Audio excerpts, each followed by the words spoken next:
What's happening? Brian Tong here, and welcome to the Apple Byte, the place to be for everything good and bad inside the world of Apple. And I'm just happy I'm spending this moment with you. All right, let's get to the show, and the reviews are in for the iPad Air. It's getting praise from the Technorati across the board for its thinner and lighter design that you really have to feel to understand while retaining its impressive battery life. Now, it was the highlight of the keynote for me, so let's check out CNET's review of the iPad Air.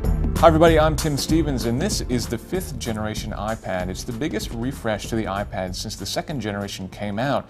In fact, it's such a big change to the design that they've gone ahead and changed the name. So, meet the iPad Air. It still has the same 9.7-inch Retina display up front that you've seen in the 4th generation and earlier generations of the iPad, but this generation is critically 20% thinner and 40% lighter. That may not sound like big numbers, but actually it is a very noticeable difference. When you pick up and hold this tablet, it's incredibly light and incredibly thin, much more so than before. It really feels great, much more close to the iPad mini than indeed to the 4th generation and the previous generation iPads that came before.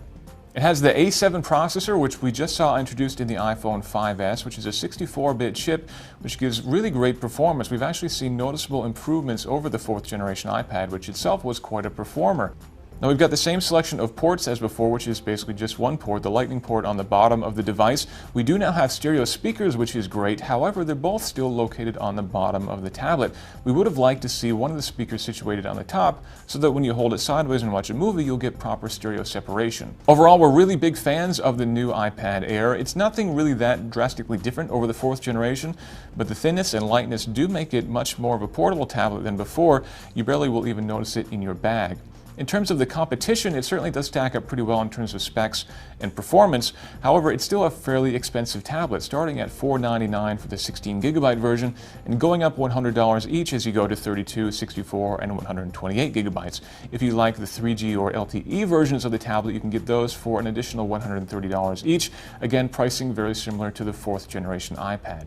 Thanks for that deep dive, Tim. Now, just in case you wanted to see if the Air lives up to Apple's claims that it's about twice as fast as the 4th gen iPad, John Poole of Primate Labs posted the Geekbench 3 benchmarks for the new iPad Air, revealing Apple's 64-bit A7 processor running at 1.4 gigahertz and scoring a 1465 in the single-core test and a 2643 on the multi-core test.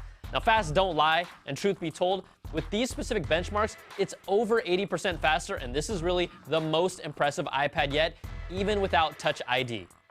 Except, they should still call it the iPad Pencil. Introducing the thinner, lighter, more powerful iPad Air. And, you know, it's a good thing Walter White was able to do the voiceover before, well, you know. Say my name, Heisenberg. All right, Apple announced their financial results earlier this week for the 4th fiscal quarter of 2013.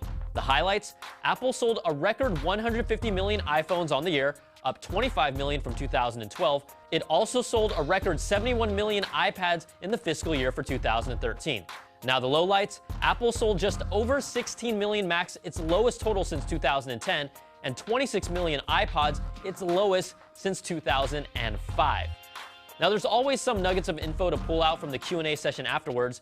There have been plenty of reports that claim Apple's Retina iPad mini will be in short supply, and when Tim Cook was asked the question, he said he was unclear whether the Big A will have enough supplies to meet the demand. Translation, guys, it will be in short supply. Now, Cook didn't give a firm release date, and it's still set for November. You know, that's also known as Movember, the month-long event where people grow out their mustaches to raise awareness for prostate cancer. And, you know, I'm thinking of growing out one too and never shaving it until the Retina iPad mini comes out. And that could be a long time. Now, Tim Cook was also asked how Apple plans to address the lower price segments of the smartphone market, and he said, "We're selling the iPhone 4S as our entry offer. We sell the iPhone 5C as a mid-tier and the 5S. Our goal is to have growth across the iPhone." Okay, Tim, that answers that. And Cook also confirmed, because really, he can't stop talking about the fact that Apple still plans on introducing new product categories within 2014. And yes, we know those two categories are a TV and Apple's own smartwatch. Now, sticking with the iWatch talk, according to the Korea Herald, LG is reportedly close to a deal with Apple to provide OLED displays for their upcoming wearable bracelet that can tell time. Now, the report also says that Ritek subsidiary Right Display will be the key supplier for the rumored 1.5-inch screen, with LG being the second supplier. Let's check out the quick bites, and Apple has told the New York Times that a manufacturing defect is responsible for some battery issues in some iPhone 5s devices that could cause the battery to take longer to charge or result in reduced battery life. The Big A wasn't specific about the number of phones affected, suggesting that it affects only a few thousand, but they will replace the defective 5Ss with new ones. And Apple is sending a set of Mac Pro posters to a few members of the press, including CNET's own Scott Stein in New York. Now, here he is posing with them, both of them, and I'm not jealous at all, because who really needs a really cool limited poster on their wall of a Mac Pro? Nope, not me. Not jealous at all. All right, that's going to do it for this week's show. Send me your questions and comments to the applebite@cnet.com or tweet me at Brian Tong. I'll get to as many as I can. Thanks so much for watching. We'll catch you guys next time for another Bite of the Apple.